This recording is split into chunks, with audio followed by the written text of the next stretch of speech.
Баршаңызға сәлем. Бүгін сіздерге қазақтың ұлттық асы әсіп жасап көрсетемін. Қазақша шұжық деп атасаңыздар да болады. Басқа жерлерде бұны божо деп атайды. Өзінің осындай әдемі формасын сақтап, өте құнарлы тағам. Міндетті түрде жасап көріңіздер.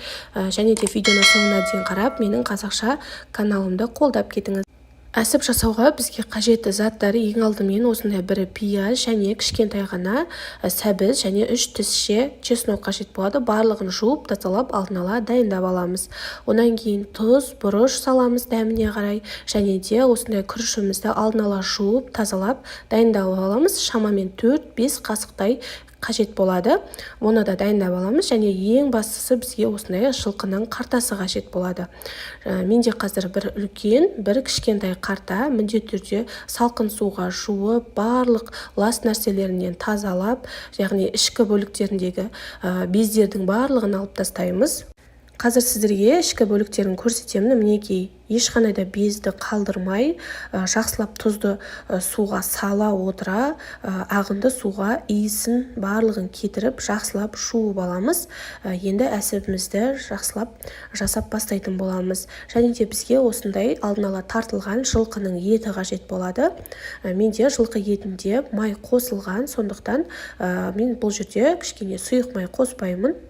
Егер салмаңызда осы яғни тартылған етіңіз де май болмаса, міндетті түрде кішкене май қосып жіберіңіз. Кішкене әдемі болып шығады, дәмді болып шығады.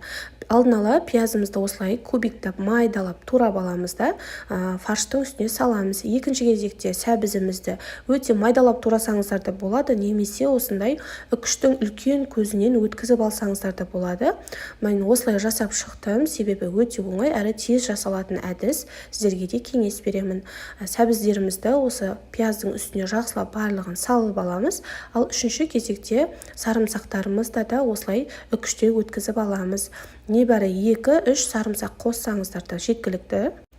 Барлығын әдемілеп салып алғаннан кейін дәміне қарай бір аз қасық болатындай тұзымызды саламыз. Және де қара бұрыш салуды да ұмытпаңыздар. Ешқандай да артық дәмдеуіш қосудың қажеті жоқ. Және ең соңында жуып тазаланған күрішімізді саламыз. Барлығын осылай салып, қолымызбен жақсылап тұрып араластырамыз. Астын үстіне қарай барлығы толық араласқанша араластырамыз да 5-10 минутқа қойып қоямыз. Кішкене тұзы сіңуі қажет. Мінекей біздің салмамыз дайын болды. Ендігі кезекте қартамызды дайындап аламыз. Бірінші мен кішкентай қартаға бір шетінен осылай жіппен түйіп шығамыз. Ашылып кетпейтіндей жібіңізді міндетті түрде 4-5 рет қабаттап алып, осылай айналдыра отыра видеода көргендеріңіздей байлап шығамыз. Ең соңында осылай әдемілеп түйіп алғаннан кейін түйілген қартамыздың екінші жағынан осылай салмаларын салып шығамыз. Фарштарымыз оңай әрі әдемі салыну үшін қолыңызбен алған фаршты осылай видеода көріп тұрғандай сопақша етіп, ұзынша етіп салып алсаңыз, осылай кіргізіп, оп-оңай сала саласыз.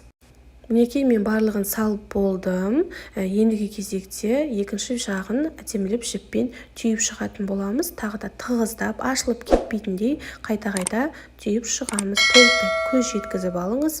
Мінекей мен бірінші кішкентай қазымды жақсылап салып алдым. Қатты тығыз қылып салудың қажеті жоқ. Өйткені бізде құрамында күріш болғаннан кейін күрішіміз піскен кезде 2 есе өзінің көлемін үлкейтеді. Сол үшін барлығын осылай әдемілеп салып аламыз. Үлкен қартаны осылай әдемілеп салып шықтым.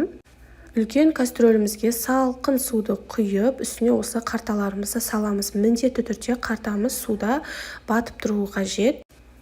Қақпағын жауып, газ отымыздың астын жағып, 1 рет қайнатып аламыз. Қартамыз 1 рет бұрқылдап қайнағаннан кейін газдың астын жайлатып, көбігін толықтай алып тастаймыз.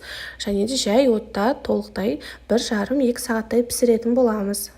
Мінекей менде қарталар толық пісті. Піскенін кәдімгі ағаш таяқшаның көмегімен тексеріп алсаңыздар болады. Яғни ағаш таяқшаны салған кезде өте оңай, жұп-жұмсақ болып тұрады. Қазір сіздерге толық суығаннан кейін кесіп көрсетемін. Байқасаңыздар өзінің формасын ұстап, өте әдемі болып шығады. Қартамызды суға қайнатып алған кезде ешқандай да қартаны тесудің қажеті жоқ. Ағаш таяқшамен бұл қазы сияқты емес, қалың болғандықтан жарылмай әдемі болып шығады. Сіз бұны дастарханға холодныйға қойсаңыздар да болады, немесе былай тағамдармен ұсынсаңыздар да болады. Өте әрі тойымды, әрі құнарлы тағамдардың бірі. Мінекей біздің қартамыз дайын болды. Видеоны соңына дейін қарағыңызға көп рахмет. Алдағы уақытта өте керемет рецепттермен бөлісетін боламын. Ас болсын.